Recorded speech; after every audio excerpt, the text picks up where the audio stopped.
Good evening, everyone. So we will start shortly. We are just waiting for the participants to join.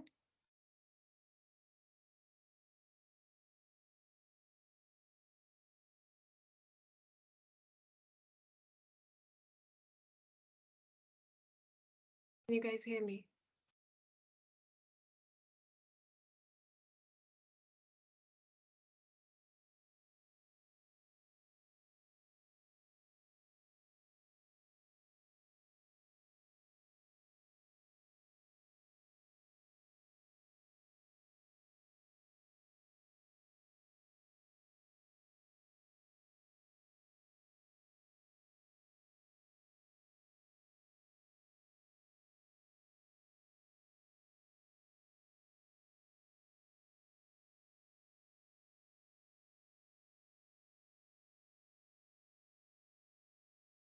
Hello, am I audible? Okay, okay. Let's start. I think people can join in the meanwhile.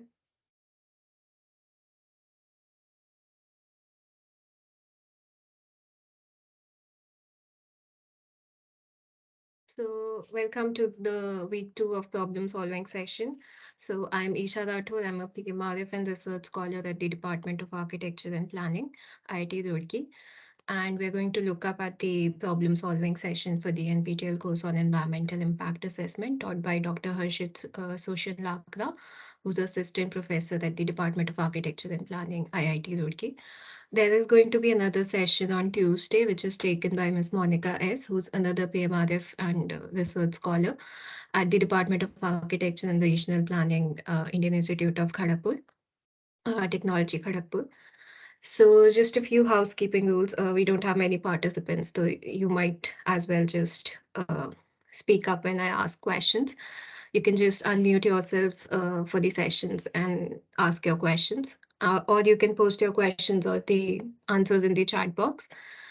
And yeah, so the outline of the session is that we're going to discuss what was taught in this week and the key takeaways from the each of the lecture units which were assigned for this week. We're also going to look up at the assignment questions and Q&A. So we're going to look up at some additional questions based on week 2 content, and we're going to look up at solution to assignments of week 1 and week 2 because we did not cover week 1 last time. And we're also going to clarify queries which we received for this week's content. So please feel free to use the discussion forums and post your queries whenever you're watching the content or you have any queries while viewing the content. We will cover them in these sessions. And then we're also going to look up at some additional content, which is sort of an extension to what was discussed in this week. So moving on, week 2 was all about legal policy and regulatory framework for AIA. And okay, so let's discuss the highlights from week 2. So lecture 6 was on the definition, process, and purpose of AIA. We looked up at the economical development process in the environmental context, which was this process which is adapted from Bolding 1966. So we look up at how inputs affect the economy and lead to generation of outputs in terms of gross national product, and also the waste. The waste also contributes towards. So when you use inputs to generate an output, you're going to have certain waste products. So that waste is a large contributor to environmental pollution, which affects the environment.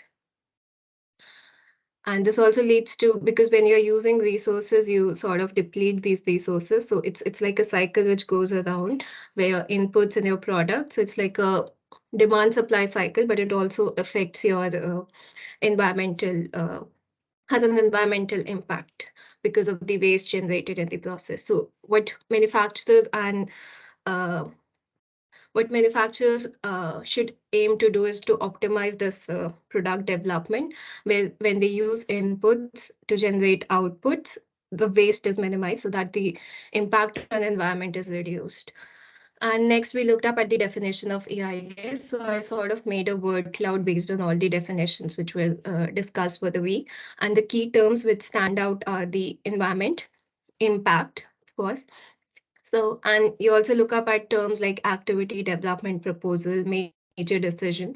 So these are actions. So basically, we are looking up at the environmental impact of an activity or development proposal or a major decision based uh, on a major decision that has to be made. And we sort of do this as a legislative proposal or an operational procedural process of identifying. So we are basically trying to identify the impact of an activity or a development proposal on the environment. So all of these definitions have these things common where an action is being evaluated or identified to find out its impact on the environment.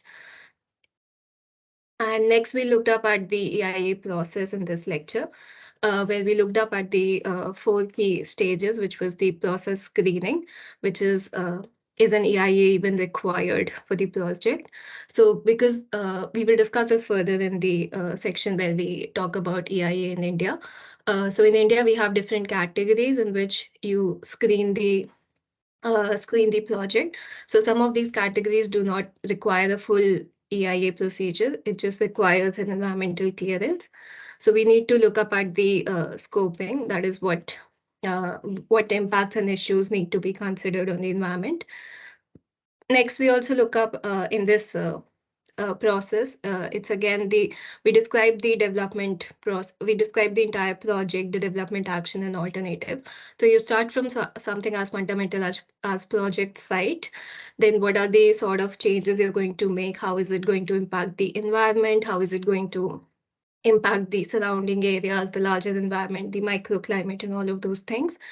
Then we describe an environmental baseline where we set up a baseline that says that this is the minimum damage which is going to happen, and this is the maximum uh, uh, impact it's going to happen. And then you're going to identify key impacts. That is, we will discuss this further as well, where we talk about the key impacts which are happening on the in terms of what sort of impacts, what are the parameters on which we identify impacts. But this is the first step where you sort of screen and scope the project in terms of what sort of the description of the project and the key impacts it's going to have. And then we're going to look up at the prediction of impacts, which is the duration and the severity or magnitude of the impacts. And then we evaluate and assess these impacts and their significance based on the environment, based on the project description. And we identify and suggest mitigating measures to be undertaken to minimize these impacts. The next step is the presentation of these findings in the environmental impact summary, which also includes a non-technical summary where you just write the key findings. And then the committee assesses the EIS, and then a decision is being made. So again, notice that public consultation and participation can happen in any of these stages. And then the last step is the post-decision monitoring, wherein you look up at the functioning of the project and you see if it's meeting up the whether it's undertaking these mitigation measures which they suggested, and then you audit these prediction and mitigation measures. So basically the four key steps are the screening and scoping, then impact prediction of impacts, EIA technical document or review, and then the post EIA evaluation. And public consultation adds to all of these three major stages before an EIA is approved. So next, moving on to lecture 7, where we look up at EIA impact areas, current and emerging. So this is part 1. Lecture 8 is part 2 of the same topic. So we look up at the typology of environmental impact. So we define impacts based on the following factors. So they can be so based on the type, the environmental impacts can be biophysical, that is, they impact the biological and physical interactions. And they can be social, wherein they affect the community or societies. They can be health impacts, wherein they affect the health of individuals or other organisms or the larger environment. Or they can be economic in terms of monetary or physical value. Based on the nature of environmental impacts, they can be direct or indirect. They can be that is, they can be based on nature. They can be direct. That is, you can directly see the impact. Based on the nature, they can be indirect, wherein you cannot see the direct impact. So, for example, something like air pollution has a direct impact on the visibility or fog in a city, whereas the indirect effect is when you inhale these air pollutants and they cause health problems. So, in this example, the air pollution is the biophysical impact, and the health, the lung disease or health things are the health impact. So you can basically assess impacts in all of these categories. And then in terms of magnitude or severity, they can be high, moderate, or low. That is, if they are affecting, if they are causing, if their severity is on a high scale, a moderate scale, or a low scale. And this again depends on the context in which you are analyzing and what is the benchmark for defining what is high, moderate, and low. Then, based on the extent, it can be local, regional, transboundary, or global. Microclimate, it is just affecting the surroundings, the local community or the local environment, or it is affecting the entire regional environment or ecosystem, or it is affecting like the so something like air pollution because of the air movement can move on from one, like cities located close to each other can have cities or countries located close to each other can be affected by the pollution from a neighboring city or country. So that is how we define transboundary or global impacts. That is, they transcend or move from one region or global geographical region to another region. Then, in terms of timing, it can be immediate or long term. That is, you start seeing the impact in real time, or you see it develop over a long period of time. So, something like climate change is something that we have is like a long term effect, because we started seeing the cumulative effect of climate change now, where we see this rise in temperatures.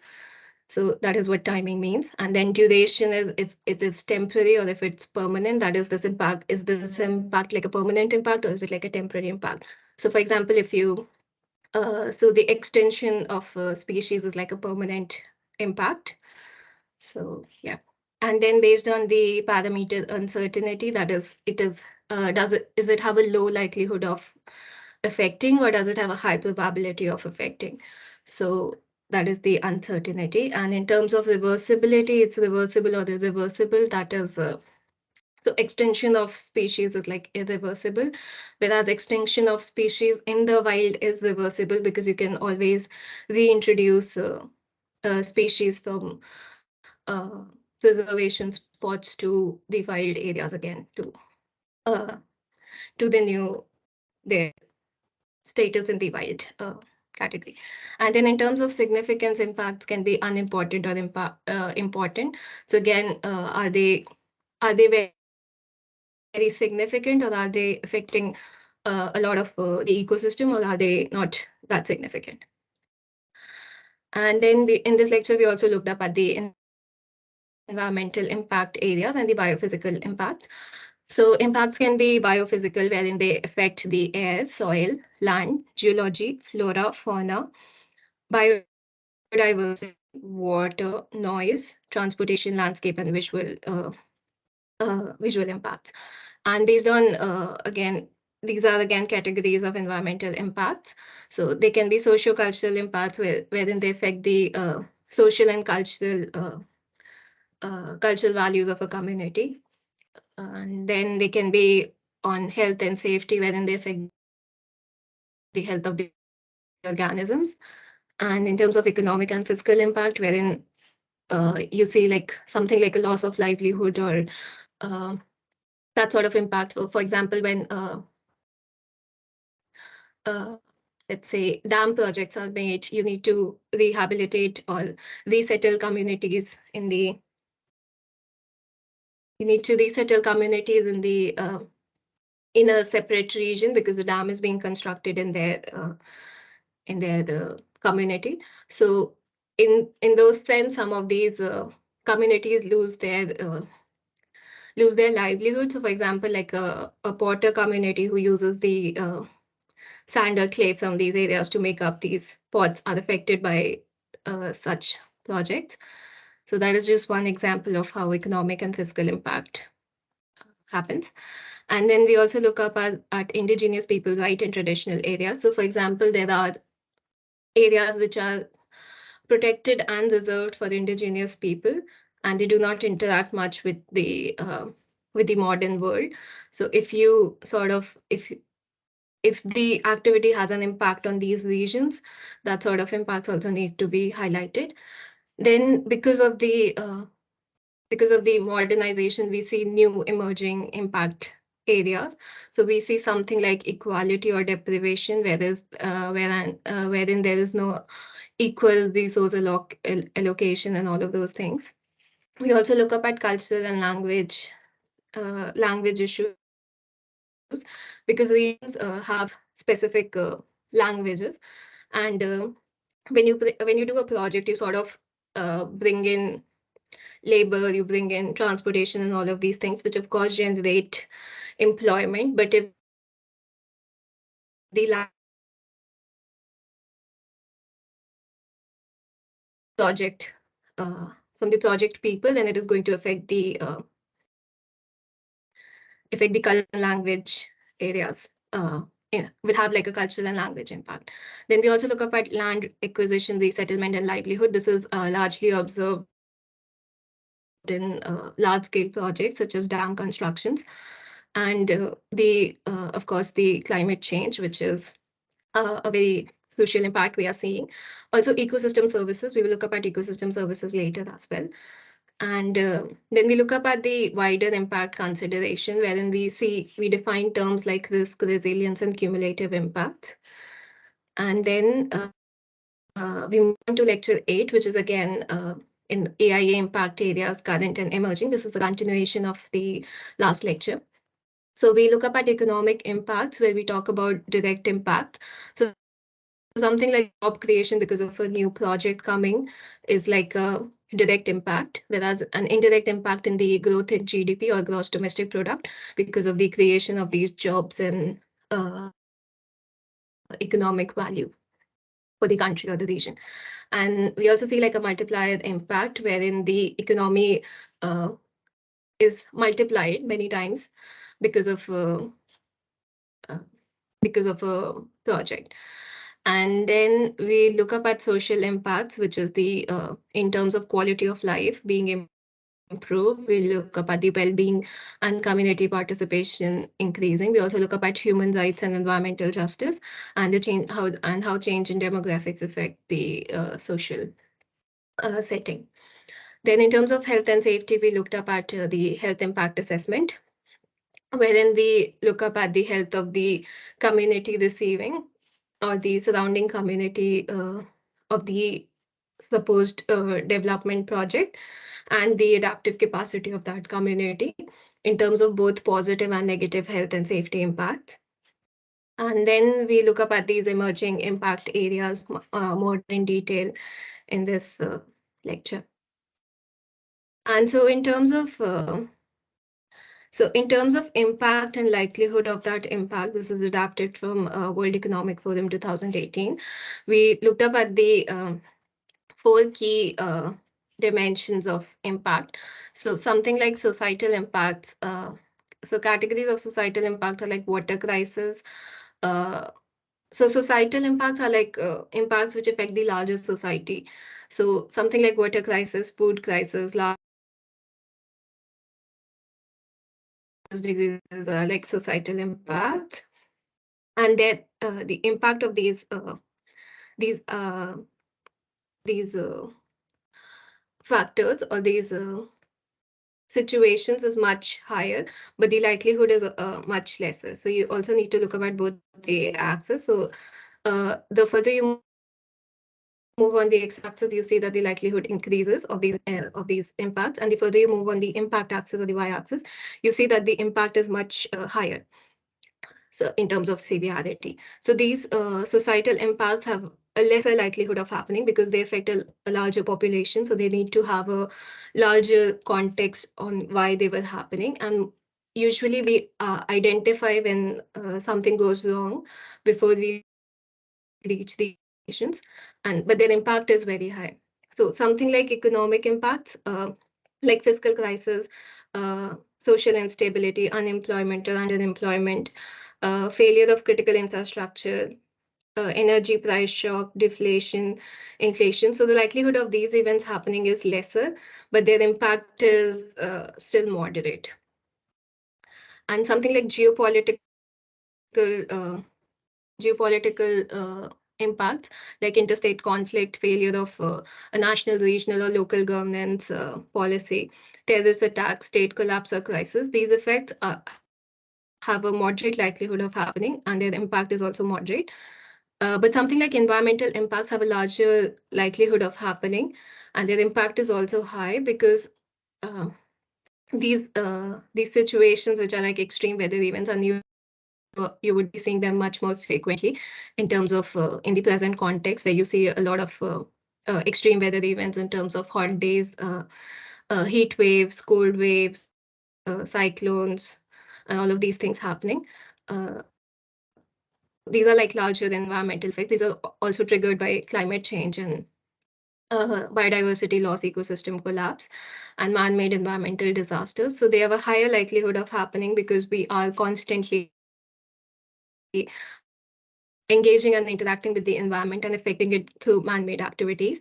And their impact is also high because we are somehow interconnected with the ecosystem in terms of our interactions. So yeah, that was the discussion uh, in this lecture. Also, we looked up at cumulative impact. So the categories of cumulative impacts are like time crowded. So at the same time, a lot of impacts are happening. So it's like time crowded because a lot of these impacts are crowded around the same time period. Or something like space crowded, wherein a lot of impacts are happening in the same space because of different types of space uses. So a lot of these impacts are happening in the same space uh, because of space crunch or something. And something like another category is synergistic impacts, wherein a lot of impacts are leading to a much larger impact. So they act in synergy to affect the environment. So that is another category of cumulative impacts. And then something like nibbling, wherein a small change is seen over time. So something like increasing habitat fragmentation, you see it developing over a large period of time. And then moving on to lecture 9, where we looked up at EIA origin in United States of America and the worldwide development of EIA. So this lecture was more intensive, and if you this lecture, I would suggest you go to this lecture because it had a lot of content in terms of the context of AIA and its evolution, scope, limitations, and challenges. We also looked up at certain case studies and things that triggered AIA in the United States of America. And then we looked up at the current status of AIA worldwide. And we looked up at factors which influence the AIA systems, which is the political system of a country, the environmental status of that country, the international convention and their suggestions, the civil rights movement, and the culture of public participation, influence of AIA system in each country. So these are some of the factors which affect AIA systems globally. And then we also looked up at the international organizations which work towards AIA and the set of principles and conventions which have happened. So I would suggest you go through this lecture to understand the development of AIA and the origin of AIA in terms of a timeline. And then moving on to the last lecture for this week, which was AIA in India. So we looked up at certain events which triggered environmental awareness in the country, which was the Chipko movement, wherein villagers hugged trees from being cut down because of a major project being developed. And this was led by an environmentalist at that time. And we also looked up at the Silent Valley movement, the Narmada Bachao Andolan, the Tehri project, which again led to rehabilitation and resettlements of communities, and then the Chilika Bachao Andolan. So all of these events triggered the environmental awareness in the country and led to the rise of AIA in India. And then we looked up at the screening process in AIA, wherein we look up at the key organizations which are important in the EIA process in India. So we have something like, so the darker arrows represent direct linkage, wherein these organizations directly need to report to the other organization, wherein these dotted arrows represent indirect linkages, wherein they are connected to these other departments, but they do not need to directly communicate with them. So state government is the state government. So when an EIA is approved, we will look at it in the next slide.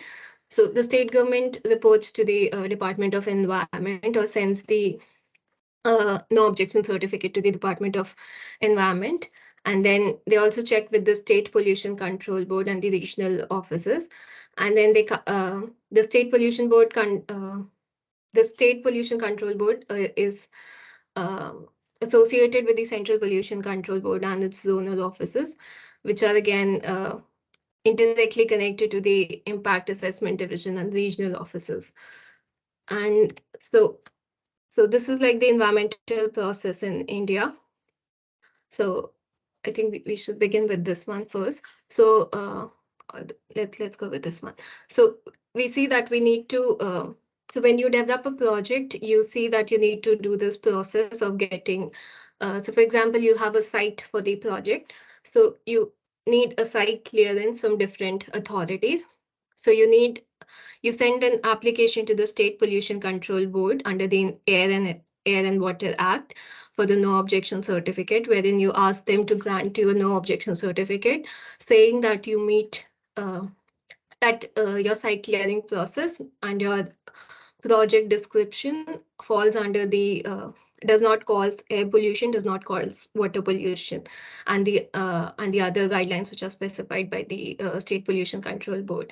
And you also send a site clearance application to the Ministry of Environment and Forest if it is required, if the land is near to uh, a preserved area or comes under the environmental forest boundary or something. So you need their clearance for such things. Or if it's a very large project which requires the cutting of a lot of trees, so you need clearance from Ministry of Environment and Forest.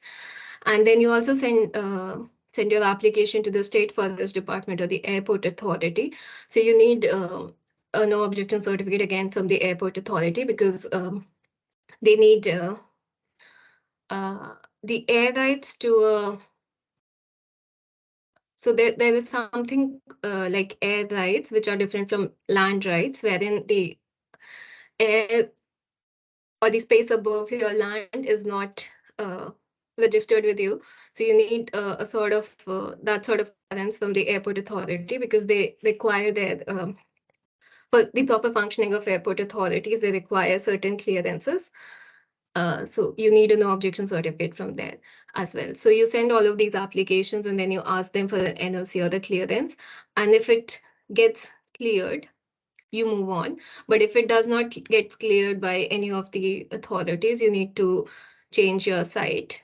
So if that process fails, then you need to change your site and do this process again. So assuming that you get a clearance from all of these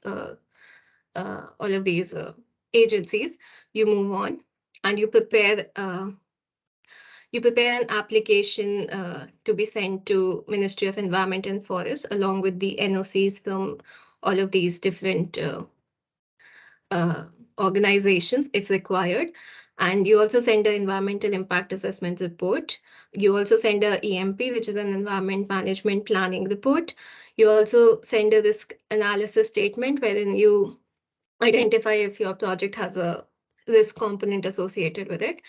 and you ask for their environmental clearance. So then the Ministry of Environment and Forests orders the State Pollution Control Board to conduct a public hearing. So this is where the public participation happens. And then the State Pollution Control Board conducts these hearings, hears the opinions of the people around, the public opinion, or the people being affected by the project and its neighboring areas. And then it complies with the comments. And then the impact assessment division for reviewing the application. And based on this, the impact assessment division analyzes the project based on the all of these things which the project developer has submitted, and then they see if this project is accepted or not. If it is, send back with feedbacks and suggestions. So they need to do this process again based on the comments received.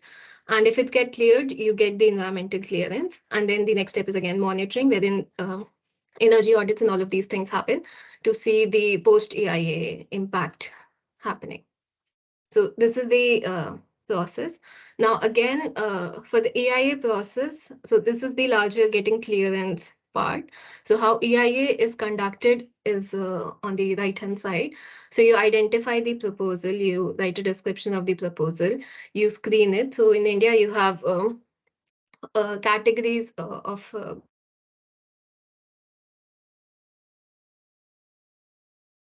categories have different requirements. Some categories do not even require the need of do not require EIA to be conducted for getting the environmental clearance. So you screen your project and see what category it falls under, and then you see if EIA is required or if it is not required. Again, to see what sort of impacts it's happening, what sort of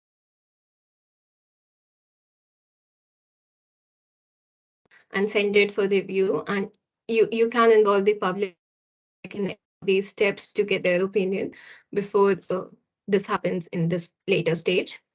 And then decision making happens. So when you send it for the review, you're basically sending it here.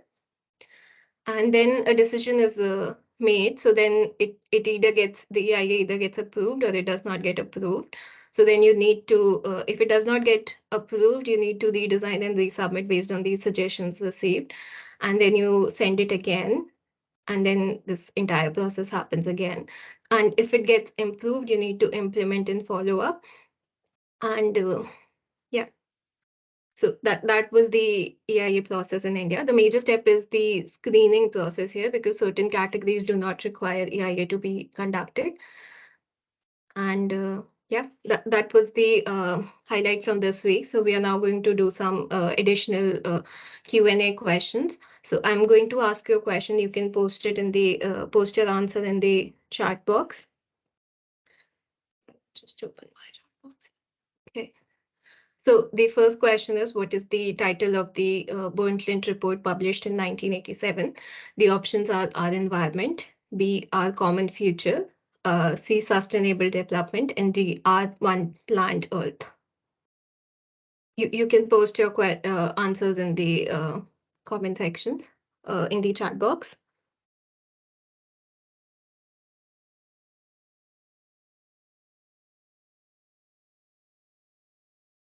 Come on. Or you can just unmute yourself and speak because we don't have many participants.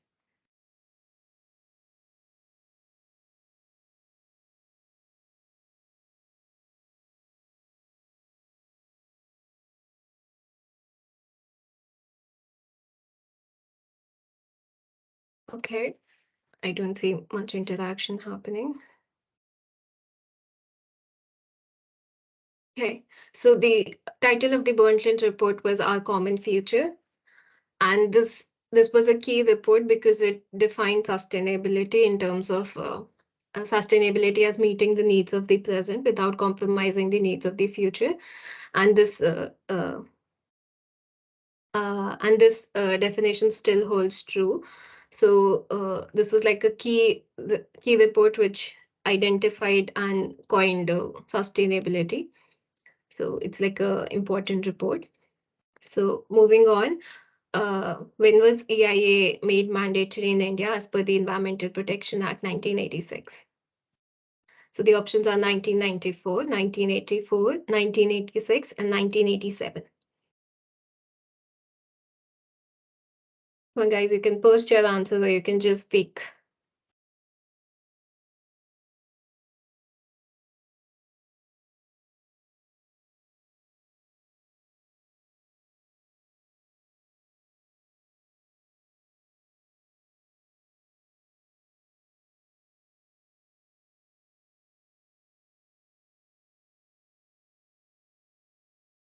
Okay, so AIA was made mandatory in 1994 and by the Union Ministry of Environment and Forest, Government of India under the Environmental Protection Act of 1986, wherein they made environmental clearance mandatory for projects.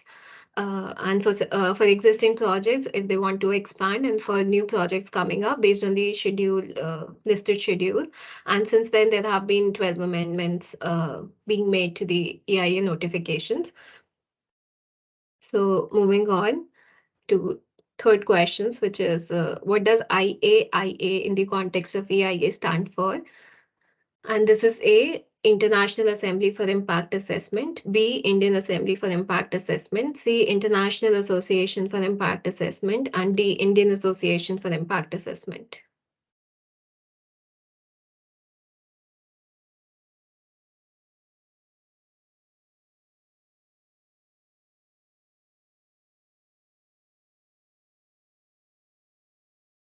The International Association for Impact Assessment. Yes, C is correct. That is the International Association for Impact Assessment. And this is a leading global network of researchers and practitioners and various people associated with environment and environmental impact assessment across the globe. And they make the best practices on the use of impact assessment for making informed decisions for policies, regulations, programs, plans, and projects. So C is the correct answer. That was right. And then moving on to question 4, EIA is a systematic process which involves a number of steps. Order the following. So you need to look up at the correct uh, order of the steps which we discussed. So in terms of scoping, screening, impact prediction, and review.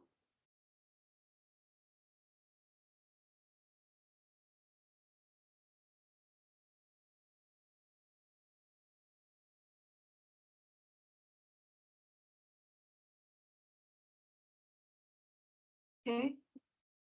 So D is the correct answer, wherein we have screening first, then we look up at we define the scoping in this stage as well. Then we look up at the impact of the project, and then we review the project. Okay. Which of the the biophysical environmental impact. We have discussed this in the review. So the options are A, health, B, culture, C, air, and D, language.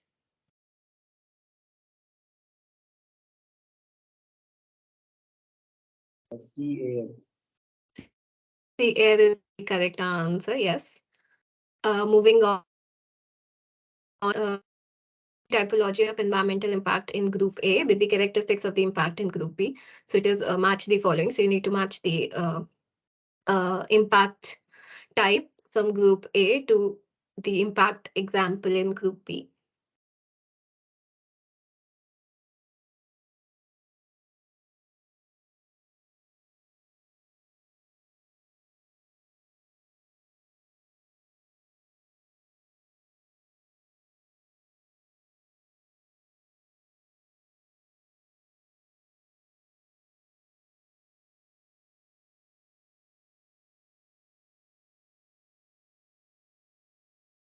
Okay.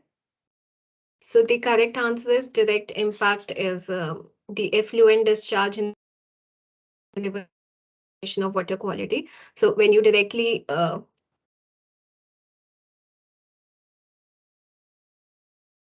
indirect impact is the deterioration of water quality leading to health Irreversible impact is when you cut trees in the project area because you can again replant the same number of trees in a different area. And the irreversible impact is the extinction of species where it to be brought back because the genetic diversity has been lost.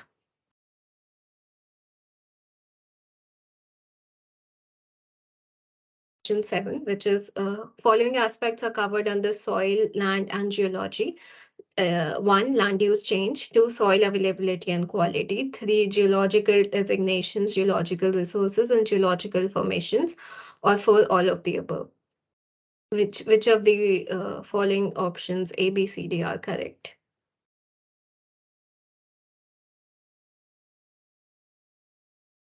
That is, which of these are soil, land, and geology? Fourth, yes, fourth is correct.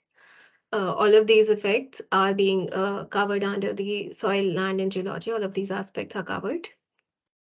Moving on, select the following aspects to assess the impact on soil. Soil contamination,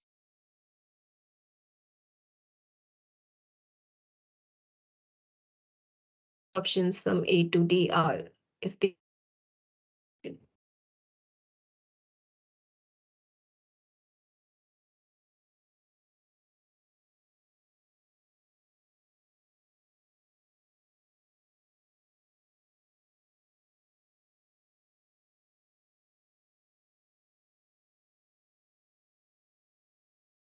okay. So again, four is correct. That is, all of these aspects are required to assess the impact on soil.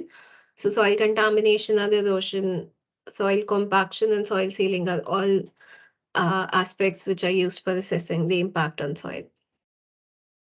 Moving on, this is again match the following question. Match the thematic impacts of Group A with the examples in Group B. So you have economic impact, social impact, and health impacts in Group A, and you need to match them with the examples in Group B.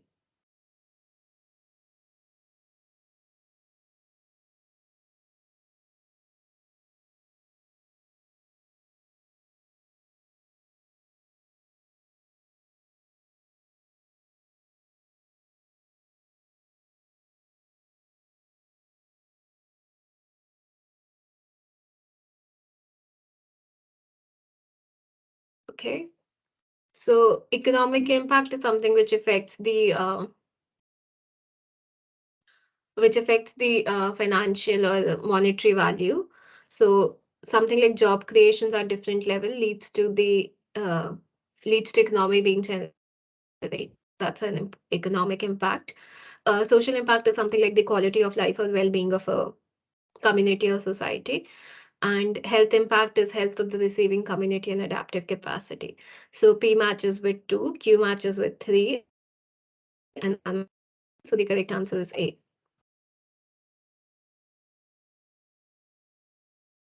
Question 10, which is match the following themes in Group A with their discussions in Group B.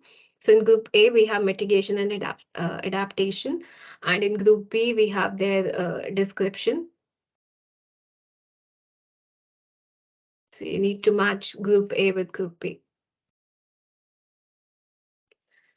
Okay, A is correct. So mitigation matches with 2. That is, it is minimizing the project's greenhouse gas emissions. And Q matches with 1, which is adaptation is basically resilience of the project to climate change. So A was correct. Okay, moving on to question 11. State true or false. Resilience is about being protective rather than developing the ability to deal and cope with abrupt changes. Is it a true statement or is it a false statement? Are we being protective or are we developing the ability to deal and cope with abrupt changes?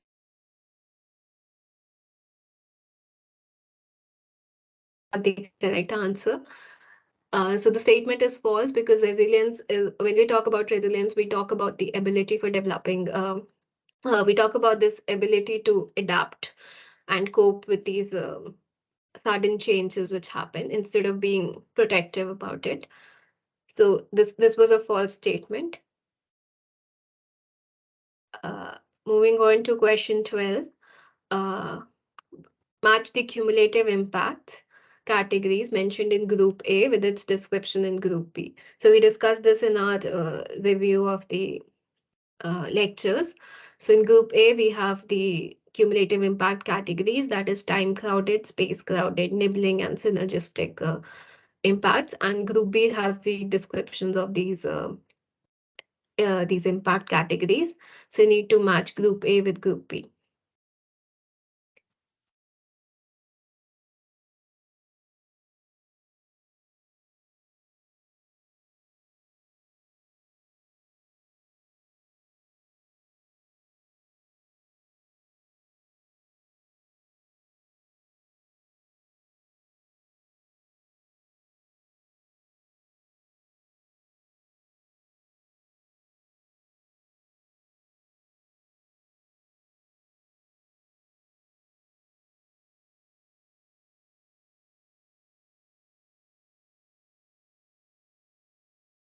Okay, let's look up at the, yes, C. We have an answer C. C is the correct answer. So time crowded is when the impacts are so close in time that the effect of one is not being dissipated before the next one occurs. So all of these impacts are happening very close in time before the impact of the impact or the of the uh, previous impact is not being you don't have enough time to process all of these impacts happening at the same time. So, for example, in this picture, we see the drilling of a floor and the excavation of a floor at the same time. So both of these are two different type of impacts happening.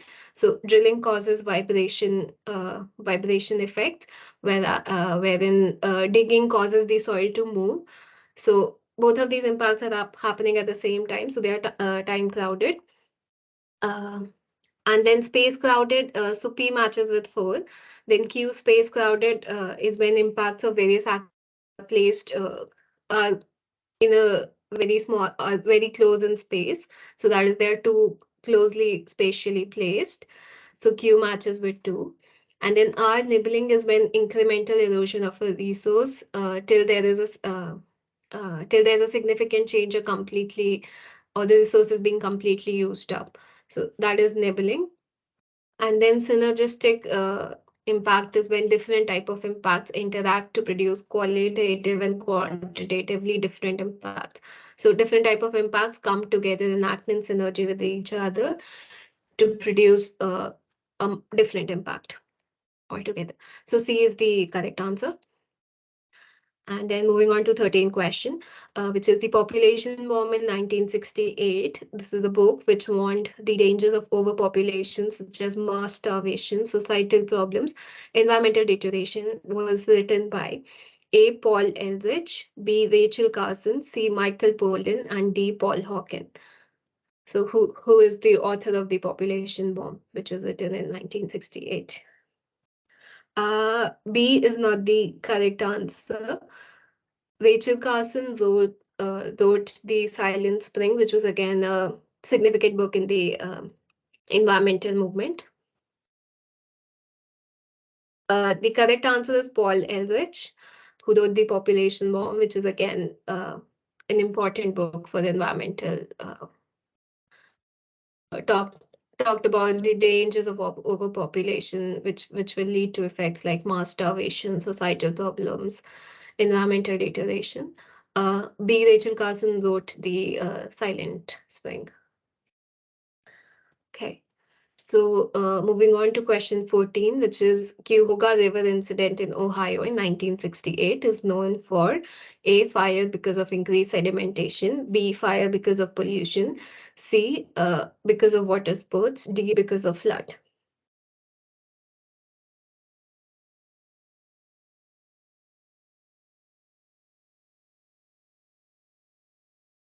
What was the cause of the Cuyahoga River incident in Ohio in 1969?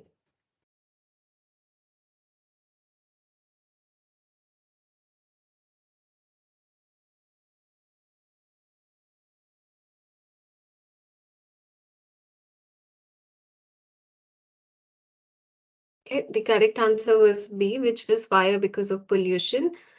And yes, B is the correct answer. The river uh, caught fire because it was so polluted, and then certain uh, were undertaken to uh,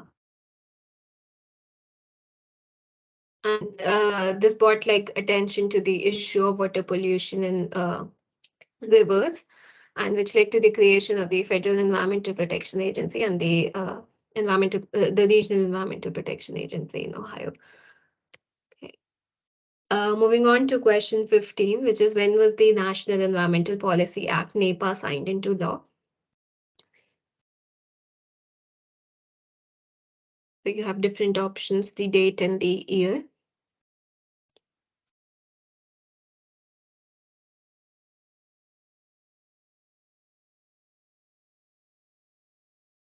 A is the correct answer, yes. The National Environmental Policy Act was signed into law on 1st January 1970. I would like to highlight that dates are important when we talk about the origin of AIA. So in the particular lecture 9 and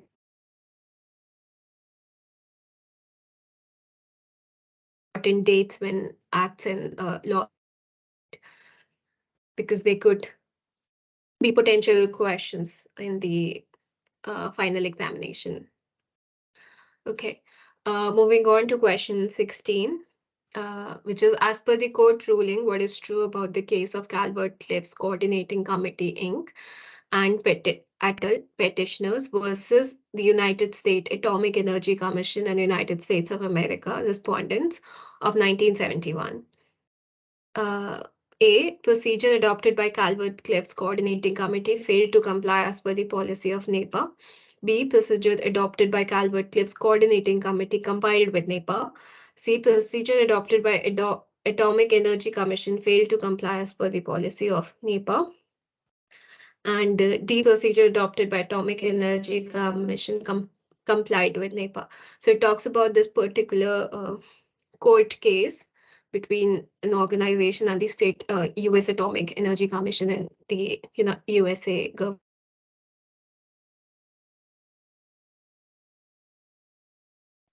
ruling. I mean, what based on the options? Yeah, what was the court ruling? This is again from the lecture on environmental impact assessment solution, and the yeah. So the correct answer is C, that the procedure adopted by Atomic Energy Commission failed to comply as per the policy of NEPA. So cases and their outcomes are also quite relevant. Okay, moving on to question 17, wherein the question is that the keynote address of the then Prime Minister Indira Gandhi at United Nations Conference on Human Environment, UNCHE, was held in Stockholm in the year. So the options are 1965, B 1972, C 1980, and D 1985. Okay, so the correct answer is B, yes, 1972. Yes, that is correct. Okay, moving on to 18, question 18, which is the following picture represents A, culture of Uttarakhand, B, women empowerment, C, gender inequality, and D, Chipko movement. Okay, this is a very straightforward question. What does the following picture represent?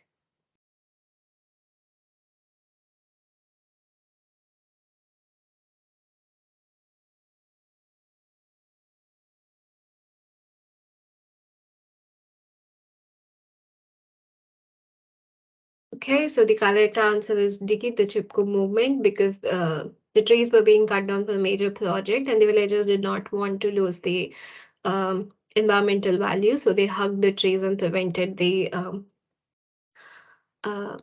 felling of the trees.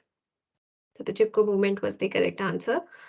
Moving on to question 19, which is straight, true or false. In India, for EIA is done on the basis of a defined list which provides different types and threshold values of the size of the project. Is this statement A true or B false? The statement is true. Yes, that is the correct answer. And moving on to question, yes, that is true, yes. Moving on to question 20, which is again a straight true or false question. So the Central Pollution Control Board, which is the CPCB, serves as a field promotion and also provides technical services to the Ministry of Environment and Forest of the provisions of the Environment Protection Act 1986. Is the statement true or false?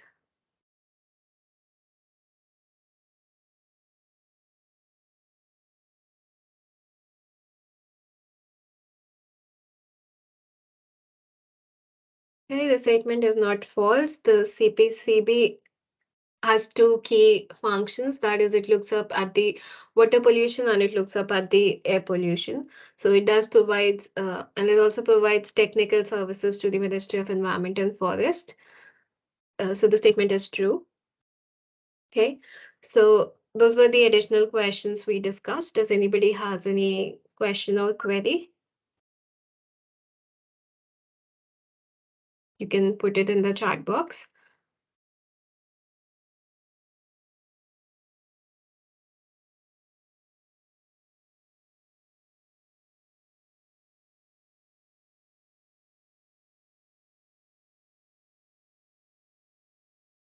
Okay, so we will now move on to week two assignment because the deadline of week two assignment has already passed. So we can discuss the solutions to the assignment here. We will also discuss the solution to week one assignment because we did not discuss it last time as it had the same deadline as uh, week week two. Okay. So, question one in the week two assignment was find the correct match of the following pairs of drivers and pressures related to the marine ecosystem. So, we had direct drivers, which is tourism, shipping, agriculture.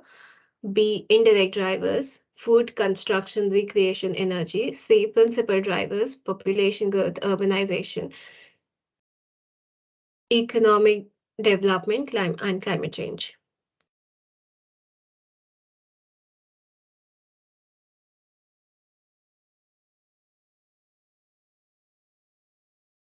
Which of the following options are true? That is, which is the correct pair of drivers and pressures related to marine ecosystem. D, yes, D is the correct answer. So the direct drivers are tourism, shipping, and agriculture. The indirect drivers are food, construction, recreation, and energy. And the principal drivers are population growth, urbanization, economic development, and climate change. Okay. We had a question in the chat box, which is,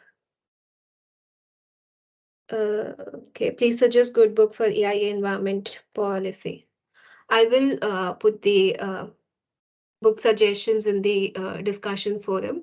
So you can check it there. Okay. So meanwhile, let's move on to question two, which is complete the following diagram of economic development process in its environmental context. So we discussed this in the review as well. So you need to find what A, B, and C are. Okay, we have an answer A, which is correct. So inputs, A is input, B is the economy, and C is the resource depletion. So A is indeed correct. And moving on to question three from week two assignment, which is state true and false. According to the International Association for Impact Assessment, EIA is defined as the process of identify, identifying, predicting, evaluating, and mitigating the biophysical, social, and other relevant effects of proposed development proposals prior to major decisions being taken and commitments made.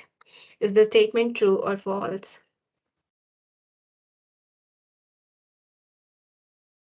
Okay, yes, the statement is true. So A is the correct answer. So moving on, when was EIA made mandatory across India under Environment Protection Act? A 1969, B 1976, C 1986, and D 1994. We discussed this in the additional questions as well. Yes, D 1994 is the correct answer. Yes. Okay. Moving on to question 5, which of the following is covered under biophysical environmental impact? So this is a multi-choice question and more than one options are correct. So we have options A, landscape and visual, B, soil, land and geology, C, water, and D, language. So which of the following options are correct? A, B, C. Yes, A, B, C are the correct answers. So in the biophysical impact, we look up at all the environmental related impacts in terms of impact on air, soil, land, geology, flora, fauna, biodiversity, water, noise, transportation, landscape, and visual. So A, B, and C all fall under the biophysical environmental impact. Yes, so they were correct. Okay. Moving on to question 6. Under the biophysical environmental impacts of air, which one of the following are the key air pollutants? A, nitrogen oxides, B, ground level ozone, C, stratospheric ozone, and D, particulate matter. A, yes, this is again a multi-choice question, yes. And A, B, and D are correct answers. So we have nitrogen oxide, ground level ozone, and particulate matter, which are key air pollutants. We also have the sulfur dioxide, which is another key air pollutant.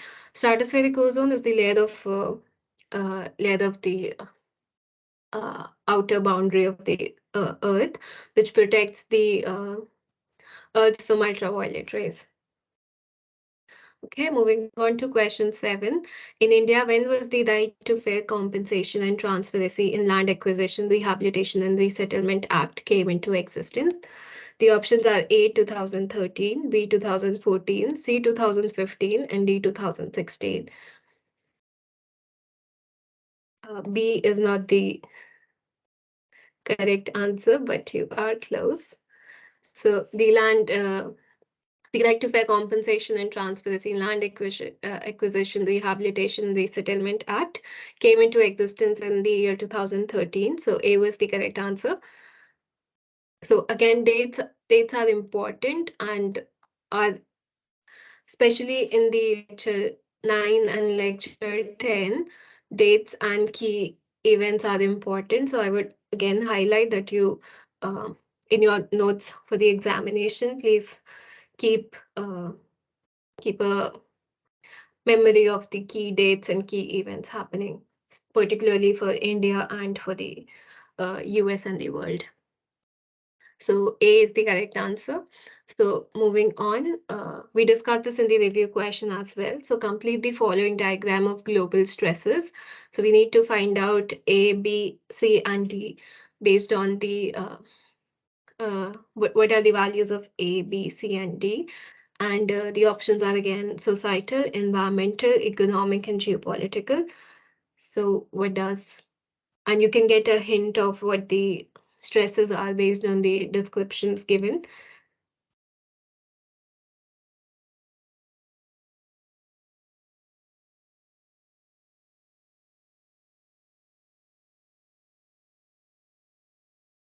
Okay, yes, A is the correct answer, which is so A is societal, B is environmental, C is economic, and D is geopolitical. So moving on, in the ESPO-EIA Convention, what are the major obligations of parties? A, to assess the environmental impact of certain activities at an early stage of planning. B, general obligation of states to notify and consult each other on all major projects under consideration that are likely to have a significant adverse environmental impacts across boundaries. So which of the following A and B statements are true based on the ESPO-EIA Convention? So C, both A and B. Yes, both A and B is the correct answer. So moving on, as per the timeline of the EIA evolution across globe, what were the major milestones during 1990s? And this is a multi-choice question. So A, increased use of GIS and other information technologies. B, India also adopted the EIA formally. C, EIA introduced by NEPA in US. And D, use of EA by developing EIA by developing countries like Brazil, Philippines, China, and Indonesia. It's a multi-choice question, and it's based on the lecture 9, which identified major milestones for the different years.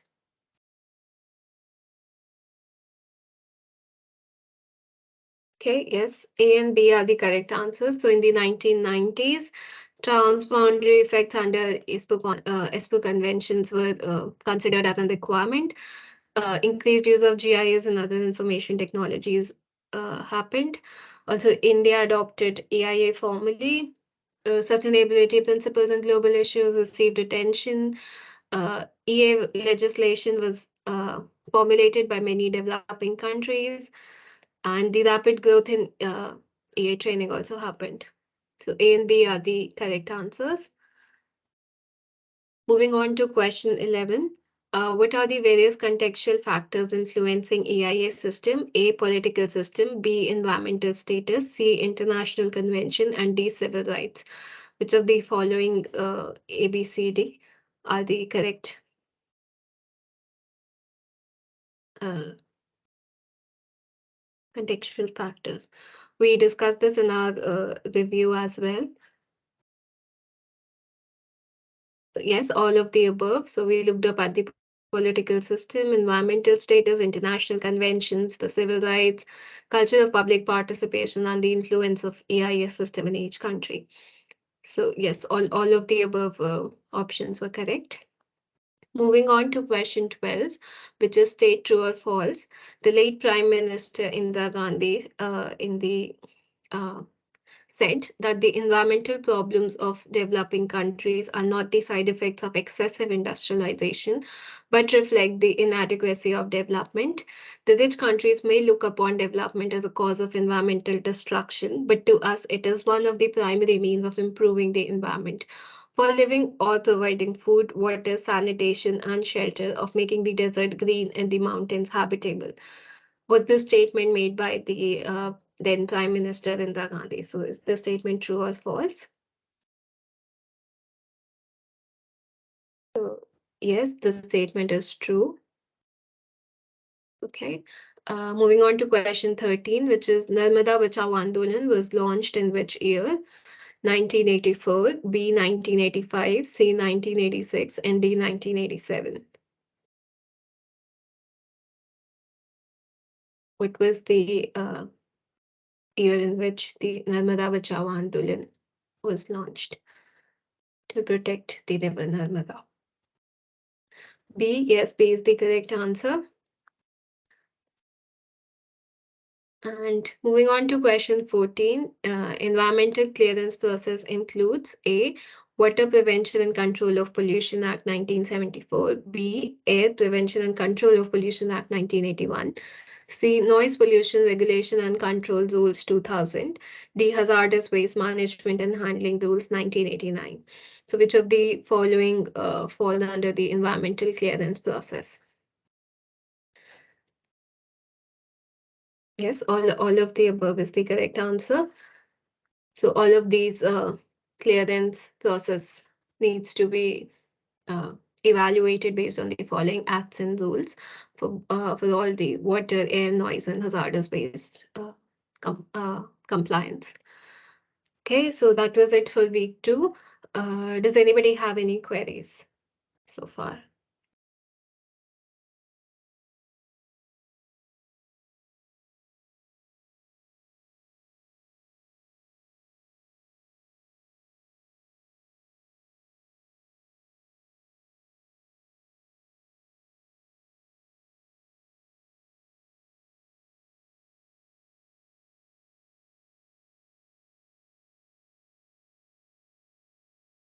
Okay, so moving on to week 1 assignment, because we did not discuss it in the last problem solving session as the deadline was uh, not reached. So we're going to discuss week 1 assignment as well. So it's like a recap of week 1's content. So Okay, so the question one in week one assignment was which sector is responsible for most carbon emissions? Is it A, industries, B, transportation, C, electricity generation, and D, maritime shipping?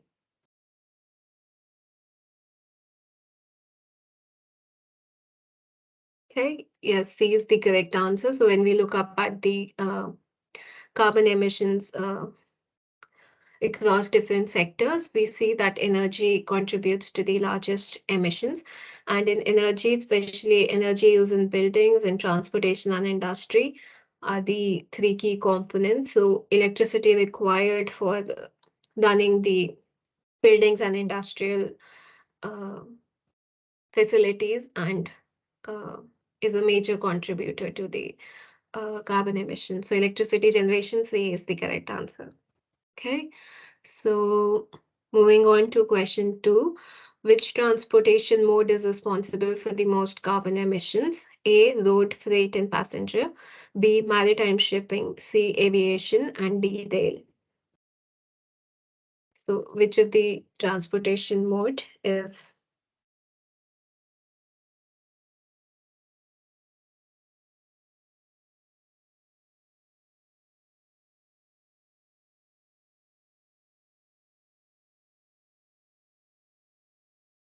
okay?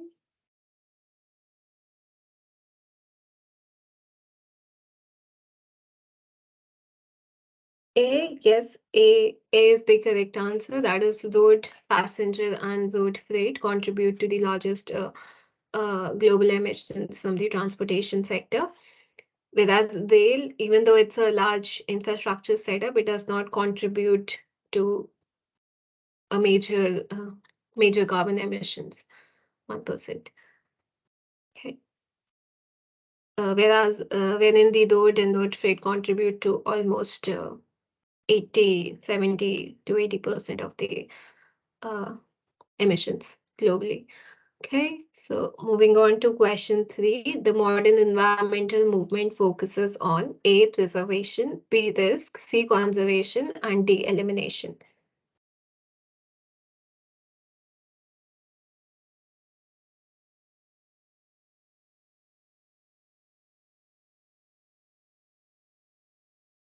Okay, so we have two different set of answers, which is B and C.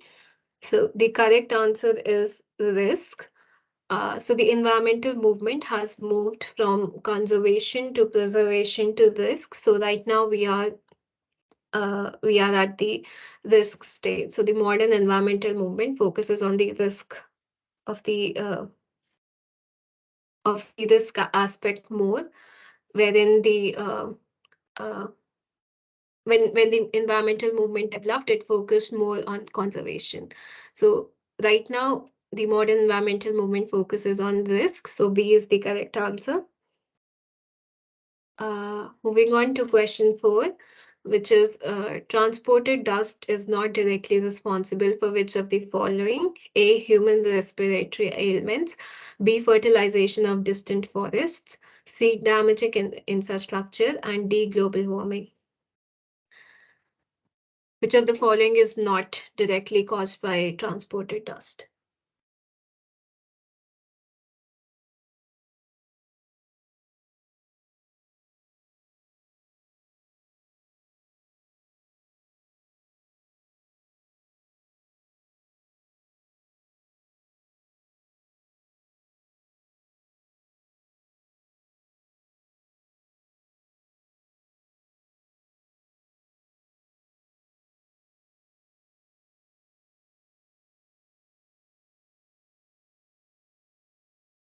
Okay, so global warming is not caused by transported dust, wherein human respiratory ailments uh, because of dust particles being present in the air is a direct effect of transported dust. And the fertilization of distant forests also happen because of transported dust, and it also damages the infrastructure. But global warming is not a direct impact of transported dust.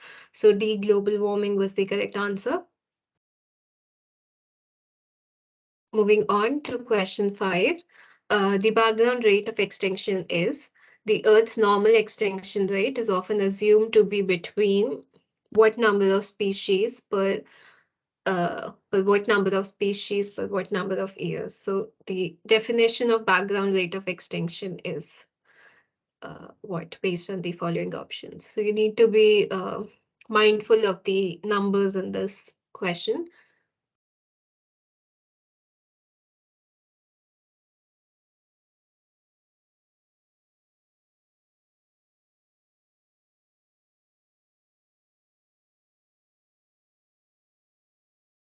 Yes, B is the correct answer. That is, the Earth's normal extinction rate is often assumed to be between zero point 0.1 and 1 species per 10,000 species per 100 years.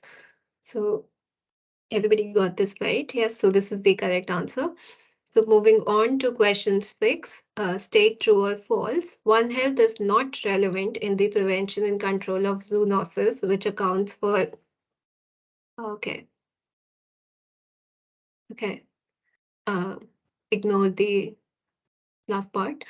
So One Health is not relevant in the prevention and control of zoonosis diseases.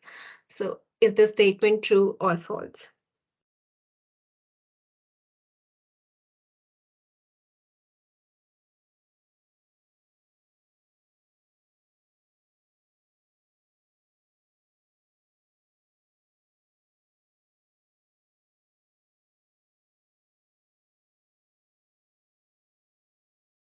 Okay. The statement is false. But One Health is talks about the prevention and control of zoonosis, which is diseases caused by infected wildlife. So it basically talks about the concept of One Health. That is all the organisms, the all the organisms, that is humans and animals and the environment, are connected to each other. So a direct contact or contamination of environment is going to affect the wildlife, the livestock, and it's going to affect the people in terms of zoonotic diseases being transmitted. So it again talks about that the environment is interconnected, and one small uh, impact to the environment is going to affect the larger ecosystem. So the statement is false. That is, One Health does talk about the prevention and control of zoonosis. Okay. So moving on to question 7, which is which among the following given options are provisioning services that people obtain from the ecosystem? A, bioenergy, B, decomposition, C, soil formation, and D, medicine. So we are asking about the provisioning services. Remember that the ecosystems provide a number of different categories of services. And this is a multi-choice question, so more than one options are correct. I forgot to put multi-choice here. So yes, we have one option, which is D, medicine, which is correct. We have another option which says D, C. A and D. Okay, yes. So A and D are the correct answers. So when we talk about ecosystem services, so ecosystem provides a number of services, that is the provisioning services, regulating services, supporting services, and cultural services.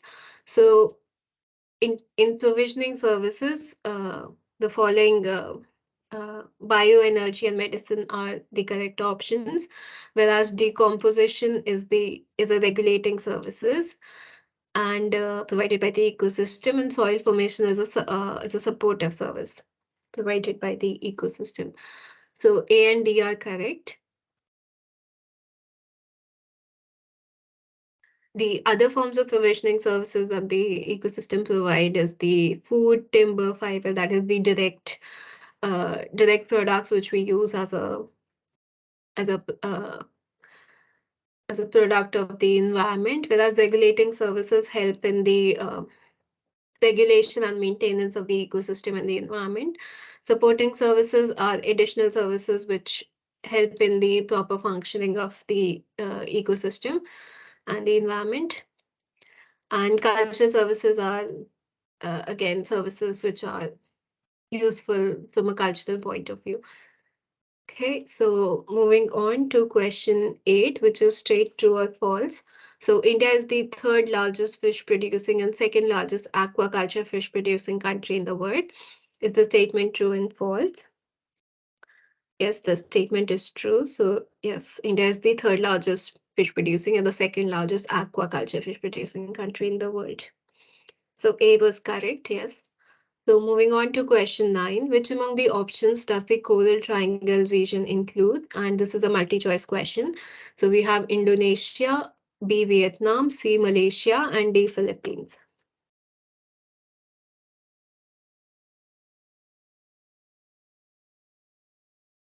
Okay, we have an answer for A, C, and D, and we have an answer for A and D. Okay, so the correct answer is A and D. And we had a query about this as well from one of the learners. So the Coral Triangle region is the light blue area which is being highlighted, whereas the this orange yellow line is initiative, the Coral Triangle Initiative on Coral Reefs Fishery and Food Security Implementation Area. It's not actually the Coral Triangle. So the actual Coral Triangle region includes Indonesia and Philippines, and Timor-Leste and Papua New Guinea and Solomon Islands, whereas Malaysia falls under the larger implementation area and not in the Coral Triangle.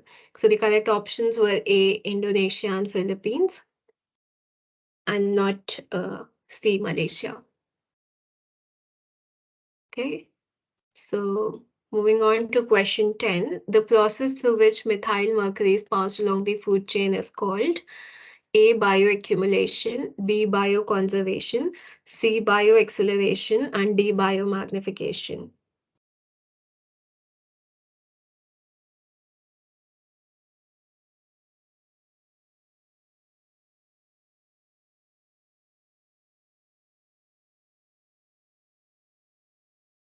Okay, so we have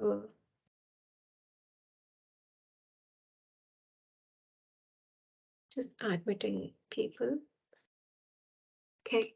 Yes, so we received options A and D. Okay, so the correct answer is D, which is biomagnification. So bioaccumulation is actually when the organism accumulate high concentration of mercury over time.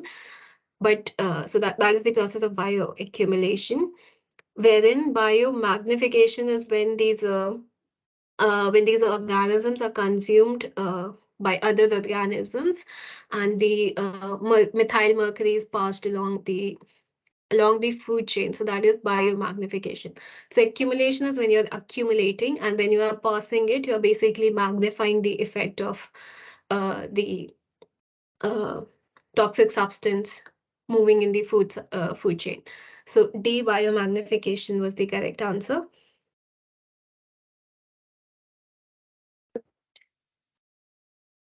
Moving on. 11, which four sustainable development goals are connected with land resource? So out of the sustainable development goals which are connected with land resource,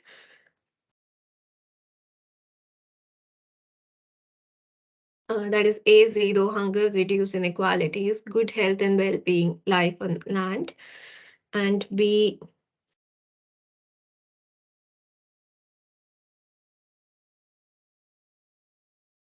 good health and well-being, life on land, reduce inequalities, clean water and sanitation, or C, life on land, zero hunger, industry, innovation and infrastructure, climate action.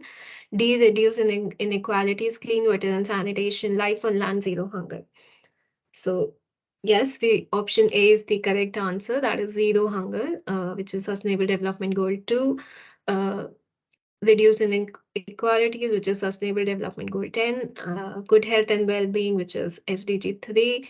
And life on land, which is SDG 15, are all connected with land resource. So A is the correct answer.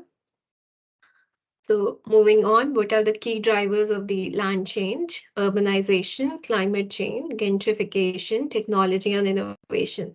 So which of the following are the key drivers of the land change? based on the four options which are identified. Yes, so A is the correct answer. So the different drivers and pressure on land resources are urbanization, climate change, technology, and innovations, which are all the options. Other than these three, population growth and economic development are also key drivers of land change. So A, 1, 2, and 4 were the correct answers. So moving on to question 13, state true or false. As per the Desertification and Land Degradation Atlas of India prepared by the Space Application Center for the period 2011 to 2013, approximately 30% of the total geographical area of India is undergoing the process of desertification or land degradation. Is the statement true and false? So the key value is 30% of the total geographical area is under desertification. And yes, A, true. This statement is true. That is, uh, yeah. So 30% of the total geographical area of India is undergoing the process of land degradation or desertification. So moving on to question 14, what are the main critical concerns of the food security based on the UNEP 2019? So this is again a multi-choice question. So more than one options are correct. So the options are affordability, B, availability, C, accessibility, and D, distribution. So we have one set of answers which say A and B, that is affordability and availability. We have another which says availability, B and C, accessibility. So the correct answer is B and C, that is availability and accessibility. The critical concerns within food security are availability, accessibility, and the utilization factor. Then affordability comes at a later stage, but it's not a critical concern for food security based on the United Nations Environmental Program 2019 report. Okay. So moving on to question 15, which is which sector consumes the most amount of water or fresh water? So A, manufacturing, B, agriculture, C, construction, and D, technology and information.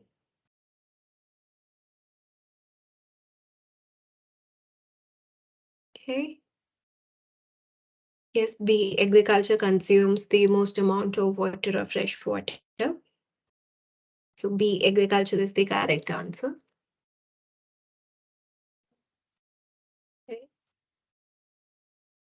Moving on to question 16, we talk about the definition of water scarcity based on the United Nations World Water Assessment Program, WWAP 2012. So what is the correct definition of water scarcity?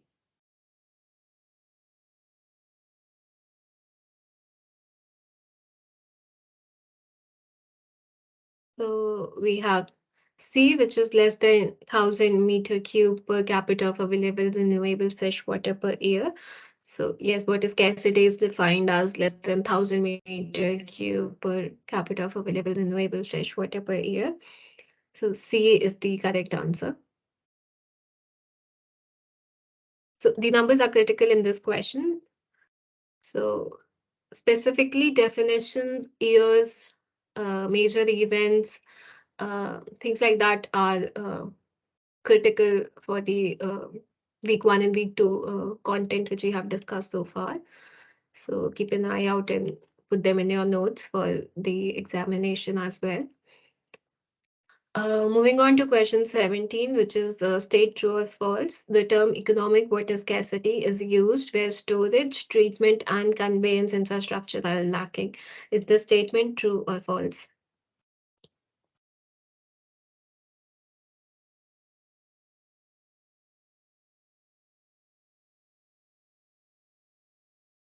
Okay, yes. So the statement is true. uh, Economic water scarcity is defined as mm, when we do not have enough infrastructure in terms of storage, treatment, and conveyance for storing water. So this statement is true. Okay. So that concludes the discussion of week 1 questions. Does anybody have any questions or queries which they would like to discuss?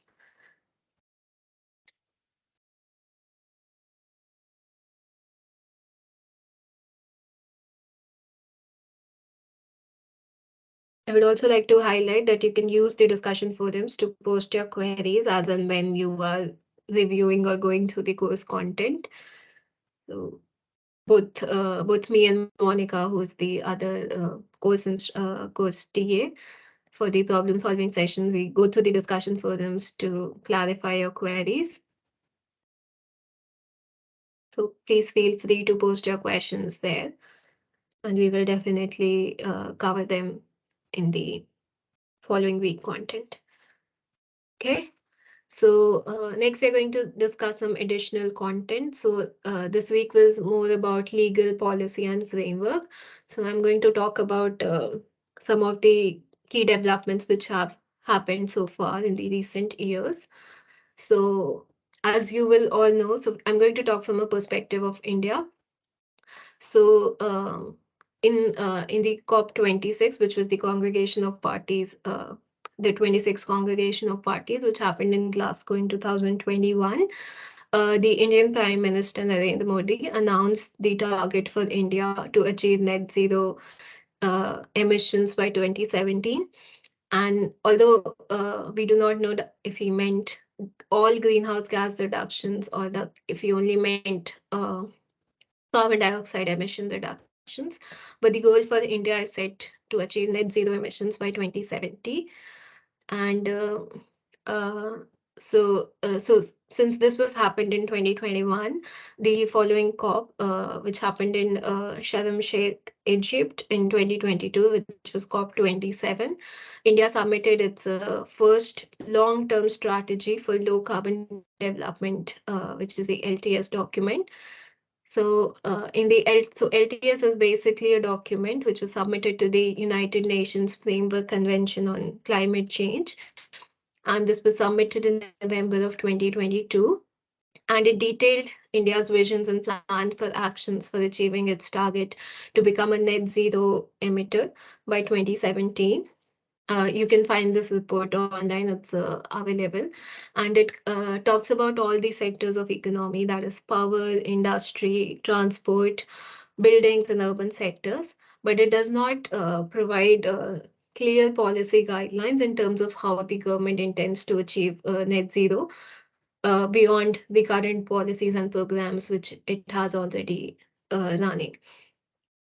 So have a look at this document if you are interested. So this is one of the recent developments which has happened in that context. And next, something about the union budget, which just happened this month in February. So the finance minister Nirmala Sitharaman presented the union budget 2023-24, and it talked about so they highlighted seven priority areas of the government to put money in, and green growth was one of these seven priorities which were highlighted by the government. And they allocated a budget of 35,000 crores of priority capital investment towards green energy transition and net zero objectives.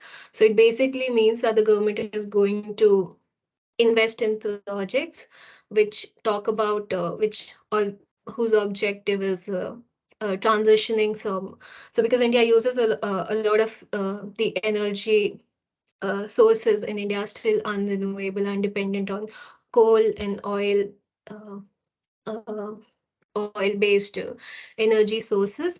So India is putting an effort in transitioning from non-renewable to clean energy sources. So it's going to invest in projects which talk about this transition and other net zero objectives.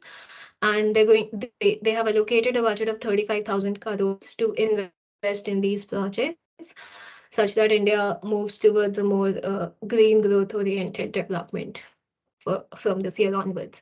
And so in her statement to the uh, Lok Sabha, she said that I come to the fifth priority, which is green growth.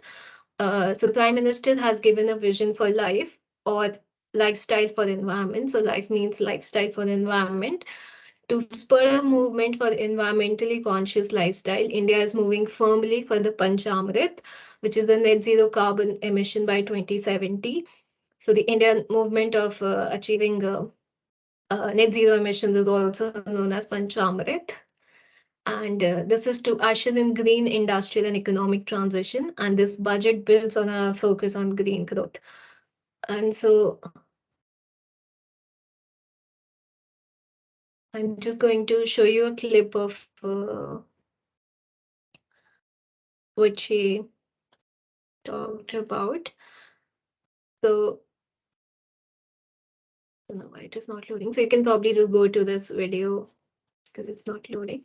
So it basically talked about, and in the union budget, they have further highlighted certain projects which they will be investing in. So a key outlook of this green growth strategies is as follows.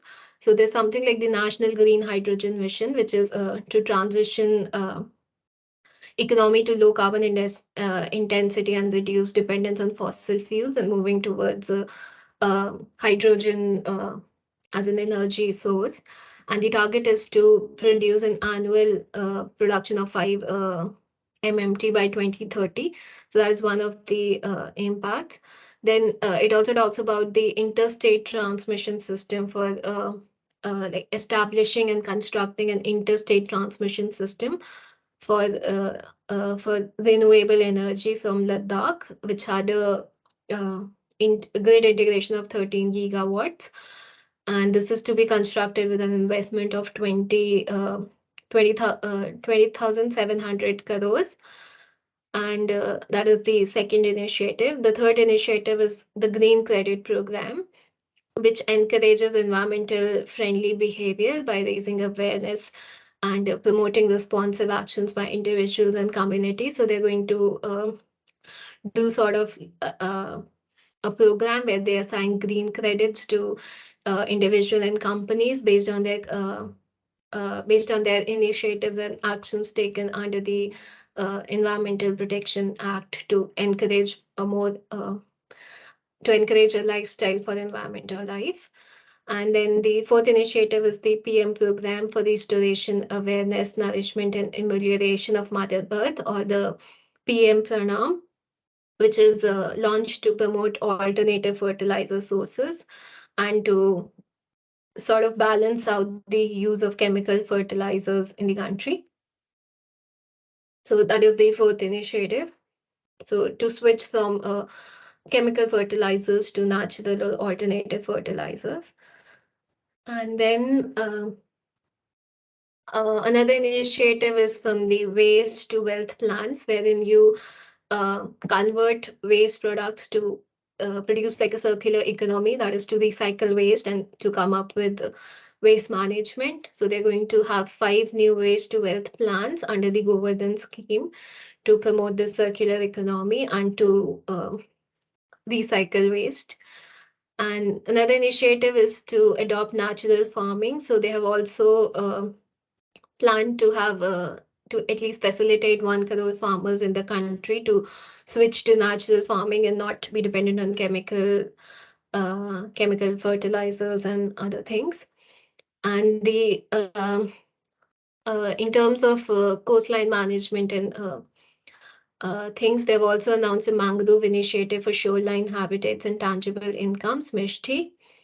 And they're also trying to promote the conservational values through the Amrit Dharohar scheme, which which aims to implement the optimal use of wetlands to enhance ecotourism and to uh, uh, to develop a source of income generation for the local communities in these wetland regions. Also, they're going to ship to coastline shipping, and they say it's energy efficient and lower cost mode of transport to the public participation partnership model. And they also suggested to replace old polluting vehicles as a part of greening the economy, wherein they're going to scrap old vehicles which generate a lot of air pollutions, especially government vehicles which are used by the government officials and the state government and ambulances. All of these things are going to be replaced. So this is one of the recent developments which have happened from the perspective of India. And so the additional content which I discussed so far did not have any, is not associated with the syllabus or the course content of the certification course on environmental impact assessment, but it is just to because we are studying about environmental impact assessment, we should be aware about the recent developments in the environment. So it is just to highlight these recent developments which are happening, because the week's content was around the policy and regulations. So I thought we can discuss about these things. So this is not a part of the syllabus, just to highlight again. And yes, so what do you think about it? Does anybody have any thoughts? You can just unmute yourself and talk. I just tried to bring a context around the environmental uh, recent developments.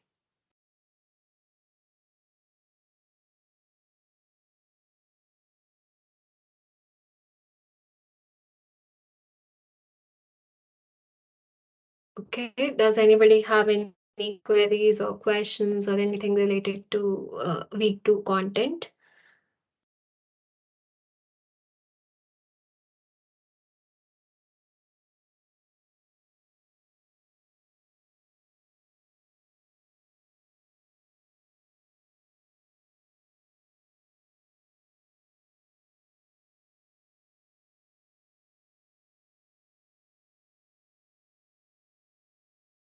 Okay, so I think that is it for the session today for problem solving. Thank you for joining and listening to the session. I would like to highlight, please use the discussion forum to your advantage and post the questions and queries which you faced during the discussion videos or during solving the assignments. We can definitely take them up for the problem solving sessions and use them.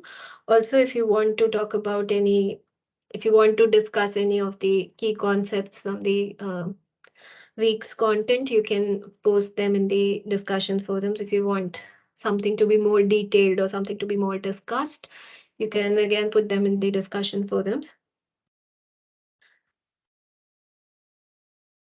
These sessions are for your advantage, for you to clarify as much of the queries as you have to get a better understanding of the course.